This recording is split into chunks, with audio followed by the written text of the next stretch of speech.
Hello.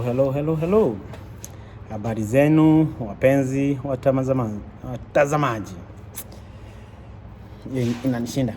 Habari zenu wapenzi watazamaji. My name is Sawyer and thank you for tuning in. Today I want to talk about something that makes a whole lot of difference in our lives. And that's M-pesa services. The convenience of it. And more so, I want to talk about who discovered it. Mimi, I've all known the story that I was given. I don't even know who gave me this story. That M-pesa was discovered by a student. And it is a sweet story. And this is what I knew. Maybe you knew a totally different story, but this is what I knew. And M-pesa was discovered by a student from JKUK, who sold the idea to Cancel, Airtel, but before it became Airtel. It was Celtel or Cancel, one of the other.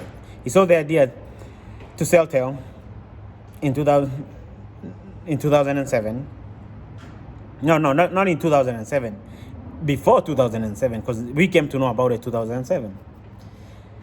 And Celtel didn't see any use of it, and they ended up selling the idea themselves to Vodacom, which owns Safaricom.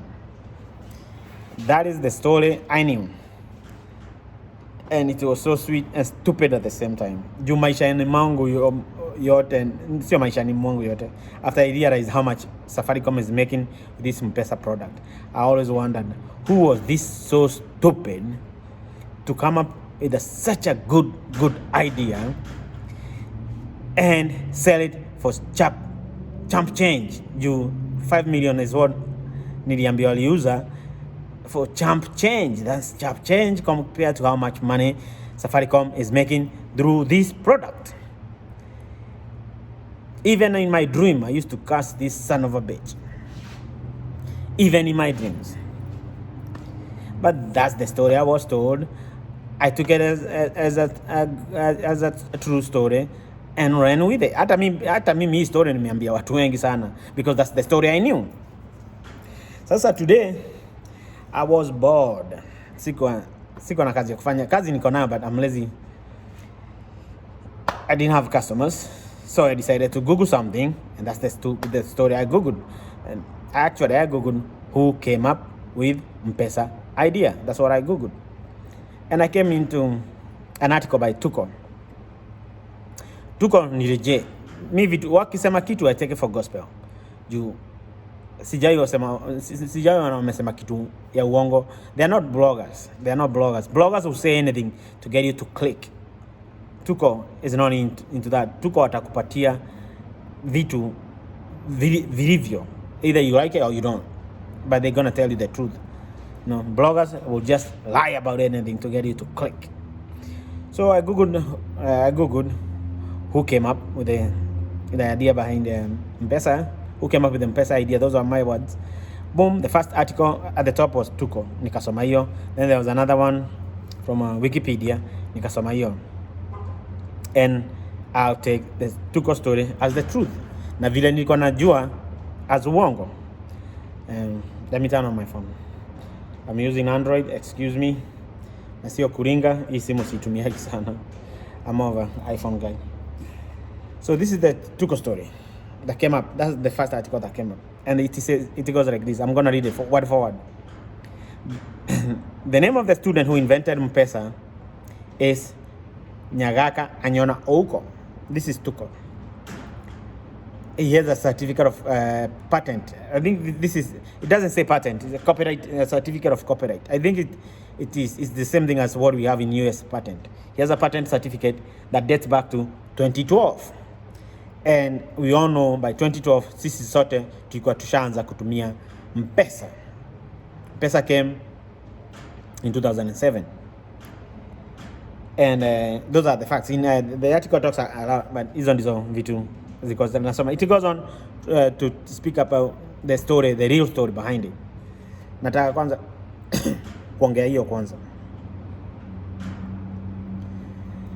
So And now everybody is on YouTube. Jalango is on YouTube, Mongaiv is on YouTube, Afax is on YouTube, watu wengi wako kwa YouTube.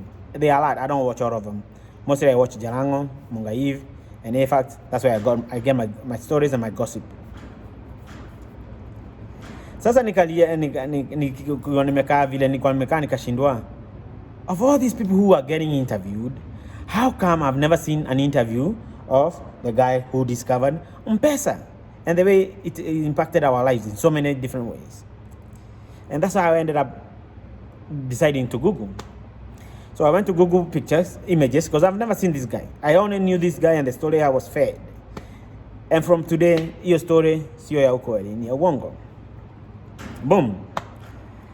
And I realized, mtu akashika huyu jamaa, he'll get a lot of views because this guy has not been interviewed.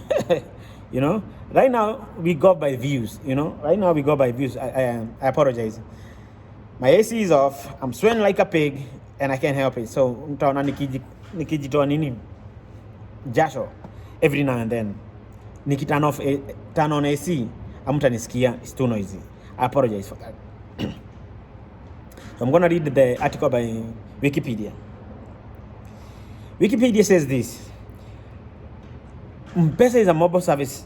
M-pesa is a mobile payment service, as we all know, developed by Kenya's largest mobile network operator, Safaricom. Developed by Safaricom. It was launched in 2007.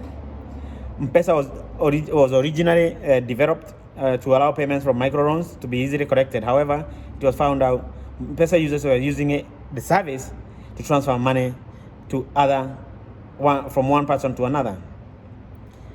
And then the article goes on to say, Suziloni, I didn't find out who she is. Suziloni and Nick Hughes. Nick Hughes was the director of Vodacom. Suziloni and Nick Hughes are the people who are responsible for Kenya's M-pesa mobile money transfer system. You know, after inasema it allows people blah blah blah. But I read a lot. And M-pesa idea, see M-pesa idea, British government funded the whole thing. Ilianza, we want to get into this third world countries, you know, pahali banking ni limited. You know, hata India, sijui kwa nini nchi ya India ikutoka na hii idea. We want to get into this third world countries, pahali banking ni limited, and what can we do? So British funded. Nick Hughes, director of Vodacom, na huyo mwanamke sikuwa Google jina yake, I didn't see anything related to Vodafone, so it's alikuja wapi that one, I don't know. Huyo Nick Hughes akachukua hiyo kama commission, sio commission ya pesa, like kazi kama mimi I delegate a certain job, you do this. Akachukua hiyo Nick Hughes, akachukua hiyo, then akaileta kwa Safaricom. At this 2007, Safaricom had already started. I remember Safaricom in a different name. It used to have a Wananchi. Was it Wananchi Online? Wananchi Online. Such a thing. It used to be Wananchi Online. Such a thing. It was very popular na kutupatia nini news. Watu tulikuwa diaspora tulikuwa tunapenda sana. Used to go Wananchi Online kuangalia nini what's happening in Kenya. That's how I knew. And we used to subscribe to the motherfuckers. So Nick Hughes akachukua hiyo contract idea akaingiza kwa Safaricom. Safaricom akakutana na Michael Joseph. Michael Joseph is the former CEO of Safaricom. Sasa wao wakasema saa hii kuna hii mobile banking. Mobile banking ilikuwa imetokea na watu wamekopa sana. Sasa the product, the original product ni mimi nitatumia M-pesa kulipa loans zangu, nalipa huyu. That's the original. That's why it was discovered. Wanalipa nini to deni tu, unalipa huyu. And this is the words of Michael Joseph. But watu hawakuwa wanatumia kulipa nini madeni, walikuwa wanatumia kutuma nini pesa kwa wengine, mimi nakutumia, mwingine anakutumia, wengine watu wanatumia na pesa instead of paying the micro finance loans zile walikuwa supposed kulipa because the Safaricom found a gap. Okay, watu wamekopa sana, wanalipaje hizi madeni, wanazilipaje? So they wanted to fill that gap and make money out of it. Sasa Michael Joseph wakarudi kwa meza tena, wakasema, I think these are his words. He was interviewed. I had his interview. I think we are onto something. Michael Joseph. Wachana na huyu mtu anasema ali invent Mpesa. That's a fraudster. Michael Joseph akasema, I think we are onto something. And that's how Mpesa was discovered. Lakini akasema for us to be for this thing to be able to work, because every idea you have to know the mwanzo na mwisho, how it's gonna go, and sometimes you have to switch in between na vile uko una expect. Akasema we have to have places pahali watakuwa wanatoa hizi pesa cash. That's why we have so many M-pesa shops now. But before then they didn't have as much. They used to beg people to open M-pesa shop. Sasa jaribu ku open M-pesa, utaona watakuzungusha. Wamenizungusha nikachoka. So akamwambia, akakam na idea, the system has to be trusted by the customers. Now they have to have these M-pesa shops. Now it has to be secure. And that's how we came to M-pesa that we love. And that's how M-pesa was discovered. Not by this guy, anajita nani? Nyagaka anyona Ouko. I hate to call him out, but I think the guy is a fraud.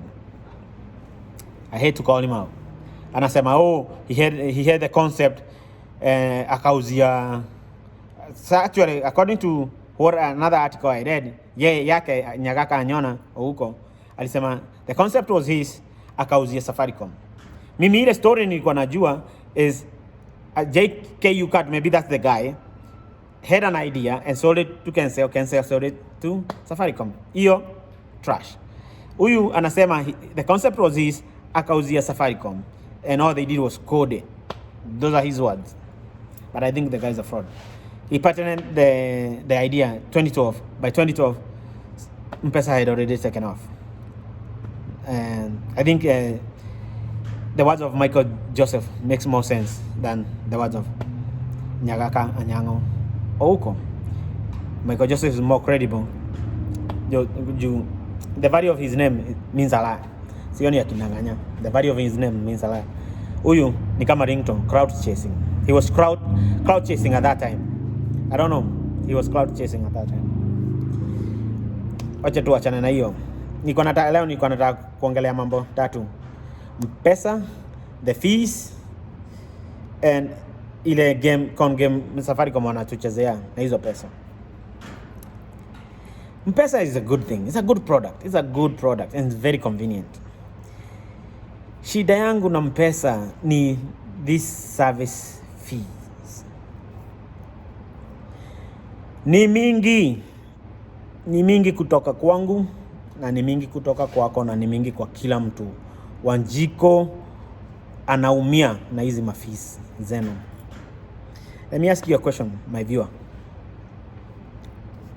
Imagine for a second, you are in diaspora. Unataka kutumia mama yako akiwa Kenya pesa. Do you think you pay a service fee? That's my question. Another example. You're in Kenya and you want to send money through M-pesa to somebody else in Kenya. Do you think you pay a service fee? If your answer is yes, you're right. When people are in Kenya, two people in Kenya, one person sending money to another one via M-pesa, you have to pay a service fee. But this does not apply to those like us in diaspora. We want to send money home to our family members, our wives, our mothers, our fathers, relatives, whoever. we do not pay service fee. Saa hii nikitaka kutumia bibi yangu 150k through the phone minute through Safaricom CDP atandururu, and that's the truth. I use World Remit CDP fees, I use Telemetry CDP fees, I use Sendwave CDP fees, and I use Transfer na CDP fees. All these you do not pay fees, all of them, and they are using Safaricom infrastructure. Now watulipishi. Now my question is, when I'm in diaspora, able and capable of affording those fees, mbona you are not charging me, but Wanjiko akiwa Kenya na tupesa twake tudogo mmemfinya kumfinya? Hiyo ndio ule uchungu mimi uwaga nayo ya Safaricom. Na kuna kauchungu kengine nitaongea mambo yake hapa mbele. So I'm not hating on my country. I'm Kenyan. I love my country dearly. I'm proud. But Kenya, compared to America or UK or Germany or wherever, countries in diaspora, especially in Europe and America and Australia, tuko chini kifedha economically. You know, those countries are economic powerhouse compared to us. Na watu wako hapo wana pesa, and that's why ndivyo tuliyama, ndivyo tulikuja huku, you know, we're economic refugees. If I'm here and I can afford it, hata kama una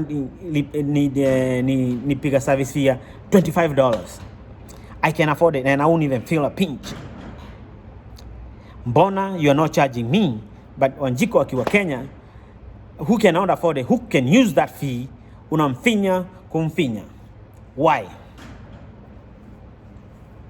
Excuse me.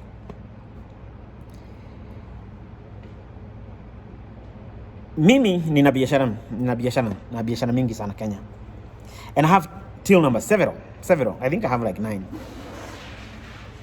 and I use these tills to collect funds. Kodi zikilipwa kwa manyumba, they get paid to me through the till system. Safaricom charges me a fee. Mimi sina vita na hiyo, sina vita. Ile vita niko nayo ni double dipping wanafanyaga Wanjiko.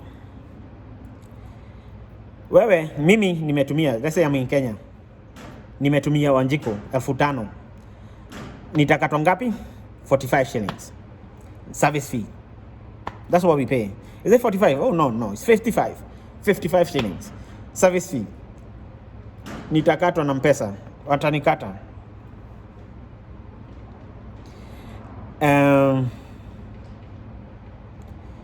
Nani mwingine nilikuwa nataka kusema? Wanjiko akienda kutoa hiyo 5,000, she will have to pay a fee to get cash out of the 5,000 that I sent her. Maybe nilikuwa nimenunua mboga zake, vitunguu zake, whatever I had bought.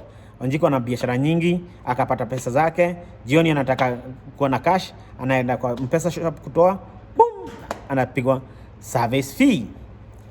Isn't that double dipping? Nishalipa. Nikampea, mbona unamcharge?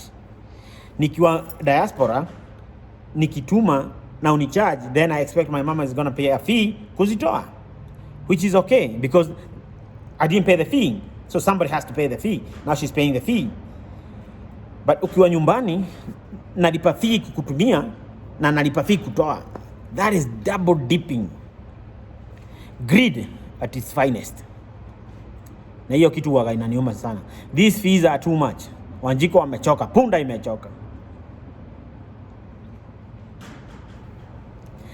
I wish Safaricom can look into this, or they can watch this video. Wana vile I represent Wanjiko. Wana vile Wanjiko wanamuumiza. Why can't you go back to what you was doing during the pandemic?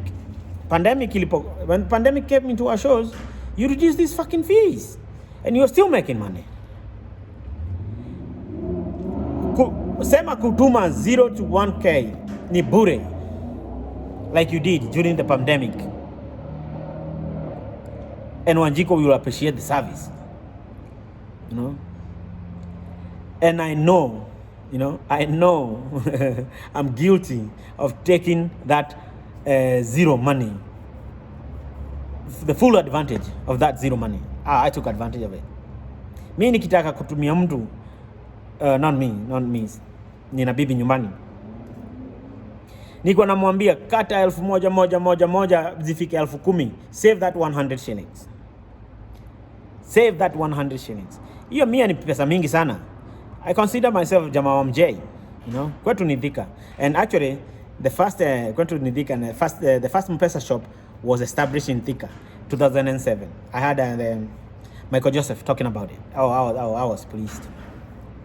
I was very pleased. Go back to how things were during the pandemic. If you're sending 0 to 1,000 shillings, the service is free. Juu ule mtu ataenda kutoa hiyo pesa, atatoa, and you make a money out of it. Come on, don't be greedy. Don't be greedy. Safaricom, you're becoming greedy. Now, the only two people who can look into this, and that's like sending a fox to gather a hen house, is the government that has a stake in Safaricom, and Safaricom itself. And both of them, they have a fiduciary interest kuona wanapata hizo pesa, huwaga wanapata wakitunyonga. The government, I think it owns like 40%. Is it 40% of it? It's not 50. Vodacom owns more. And the government, these are walituuzia, those who bought, I'm one of them, those who bought around 2010, the IPO. We was buying the government shares, not Safaricom shares. Safaricom, government owns a huge chunk, and that's what they were selling. They needed money. Wacha hii wamekuja mjinga, Uhuru wamekuja kukopa. Siku hiyo kuku na kukopa. That was a good idea. We need money to do this project, so they sold their stake in Safaricom, and that's how I ended up with however many shares I have in Safaricom. Na sio 2 au 3, ni mingi sana, you know. And that's another thing I'm not gonna discuss it in details. That's another thing niliona wanafinyiria Wanjiko. Ukiwa nyumbani, the most you could have spent on Safaricom shares when it went IPO was 10K. Ukiwa hapa ngambo, the most you could have bought is 20 million. You know, hiyo ni hawa watu na karata, wanacheza Wanjiko karata sana. If you're in Kenya, the most you could buy, because nilikuwa nimetuma my mom aninunulie, akasema ni 10,000 tu, na nikamwambia achana nazo, I'll go to Washington DC. Equity Bank had they had established like a mini bank huko, wanachukua pesa zetu. You have to open an account with Equity Bank so that you can buy Safaricom shares, and the most you could have bought is 20 million shillings if you had it. 20 million shillings is $200,000. Watu wengi sana walinunua, myself included. Another form of discrimination. Sisi atulipi kutuma through Safaricom is free. Wanjiko akiwa Kenya analipa. Wanjiko akiwa Kenya anataka kuwa part of Safaricom, and in a big way she was limited to 10,000 shillings. Wale watu wako diaspora kama mimi nashukuru we had unlimited funds. Boom, tukaingizwa huko ndani in a big way. Watu wengi US, watu wengi sana, they own part of Safaricom. Equity. That's how Equity got business from us. Before hizi mawizi zao zingine zingie. They came and set shop in Washington DC. Set shop. Walikuwa nauza hizo. Watu walikuwa wanafungua accounts na kuweka pesa zao ili become part of Safaricom. It's like we knew. I never knew. I just followed the crowd. At that time I followed the crowd. I didn't know. Actually mtu aliniambia, "Hey, so kama una do, enda kimbilia hizi vitu. Kimbilia." And I got in na nikapata zangu. So that's the second thing I was going to talk about. First is the discovery. The second is the fee, how big they are. And the third and final one is econ game wanatupiga. You know, me, the only time I enjoy Safaricom is when I'm collecting my dividend. When I'm collecting dividend, I enjoy. But I see these things, na huwaga zinaniumiza. I'm gonna give you an example. Wewe uko na pesa zako, I don't know how much you have. Hata mimi sijui nina ngapi kwa mpesa line yako, na mimi nina zangu kwa till yangu. I have 2 high rise apartments, zote ninalipwa, zinaenda kwa till zangu. Uko na pesa kwa mpesa yako, mimi niko nazo kwa till yangu, Wanjiko ako nazo, na mwingine yo mpesa has it's part of our lives. It's part of our lives. Ni kama hewa. It's part of our lives. So sisi tuna pesa zote kwa mpesa zote, na nani ameshika hizo pesa? Safaricom, si ndio?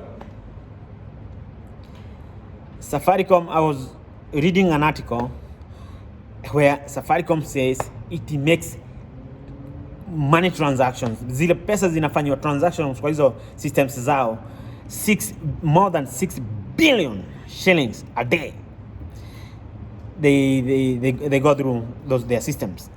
Sasa hizo ni pesa ambazo zako ziko, za Wanjiko ziko, za mwingine ziko, wako nazo, wamezishika. Kama wewe ni mtu wa biashara kama mimi, unajua ukawa na hizo pesa umeshika, you can be flipping that money na sio zako and making $1 million a day na sio zako. Kama watu tuseme watu milioni, let's say 20 million people, they're using Safaricom. Now out of these 20 million people, kila mtu ana 100. You're talking about a lot of money. Na hizi pesa most of the time we don't withdraw. Hata withdraw ni kulipa jamaa mwingine, mbi umelipa unyango hata withdraw, they still remain in the pool. Juu sasa hiyo ndio the Safaricom pool. Zitatoka, switch but zitoke ziko hapo. So if you're making money, you as a Safaricom, that's why I say these people are greedy. The greed at its finest. If you're making money, by holding our money, I know you're using that money to push in your projects. You're using our money to push in your projects and making a profit out of it. Mbona usikate easy fees? Unatupiga nazo. Mbona? Oh, even better. Sema kutuma ni bure, kutoa ndio mtu analipa. That way you won't be double dipping. Mimi nikituma ni bure, au kutuma tunalipa, kutoa ni bure. You know? One way. Unachukua fees one way. Wacha kuchukua mara mbili. One way. Nikituma nalipa, Wanjiko akienda kutoa alipi, au nikituma ni bure, Wanjiko akienda kutoa analipa. Make it one way, you know? Yeah, hii icon yenyu mko nayo, acheni nayo man. Acheni nayo. This is greed. I deal with money. I deal with money all the time. I deal with money. Na kama mimi ni Safaricom nina hizo pesa zote, I'll be flipping it. I'll be making a killing out of it, you know? So if you're making a killing with our money, jua tutoi, mmezishika, you know? Why can't you give us a break on the fees? Give us a break on the fees, you know? And the only better person to address this thing is either the government or Safaricom itself. But to expect they're going to do so is to expect a fox to guard your hen house. It's never going to happen. I'm glad you watched, and thank you for tuning in. If you haven't subscribed, please subscribe to my channel. Asante sana. Peace.